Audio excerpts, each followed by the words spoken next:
We go. 1, 2, 3, 4, 5, 6, 7, 8. 2, 2, 3, 4, 5, 6, 7, 8. Oh, 1, 2, 3, 4, 5, 6, 7, 8. 1, 2, 3, 4, 5, 6, 7, 8. Beginning this dance, we are going to start already on the dance floor. And you'll want to be in what we call a two-hand hold. So we want to take our partner's hands, and then we're going to shift so our partner is on the right side. And to make this easier, I would suggest the follower starting towards the front of the dance floor, leader starting towards the back of the dance floor. So when we do our first count of 8, we're walking clockwise around each other. So we go 1, 2, 3, 4, 5, 6, 7, 8. And you'll notice we're about 3/4 of the way around after this first 8 count. So second 8 count, we go 1, 2, 3, 4, 5, 6. Now follower, you should be kind of in front of your leader, towards the front of the dance floor. We're going to do an outside turn on 7, 8, but stay holding on to both hands. So you want to make sure that you don't let go this entire time. So I'll go ahead and talk a little bit about that turn. So we call this the hammerlock position when we're in our two-hand hold, and then we do this outside turn. Leader, raise this left hand. Follower, you're going under the bridge and taking really small steps underneath yourself.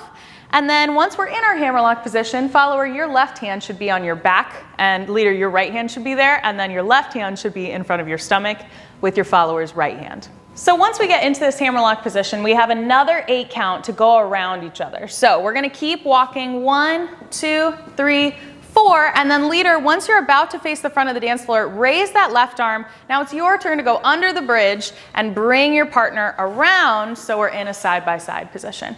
So for my leader, when you are going under that bridge, you want to make sure that you just continuously pull your partner all the way around until we're in that side-by-side, and feel free to put your weight onto your right foot.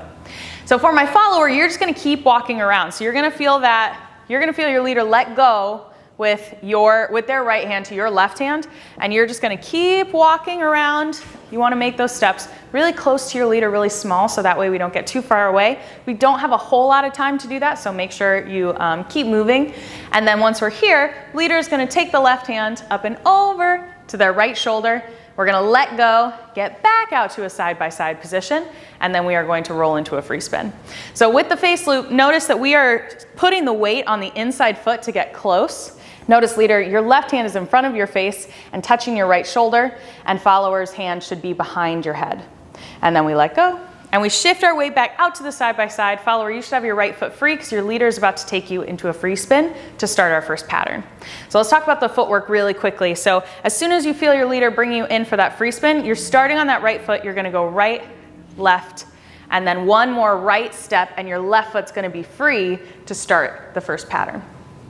You want to also make sure that that turn is really tight. So as soon as your leader turns you in, you're going to stay on top of yourself in order to do that turn. So you want to keep it really, really small. Otherwise, we're going to be too far away.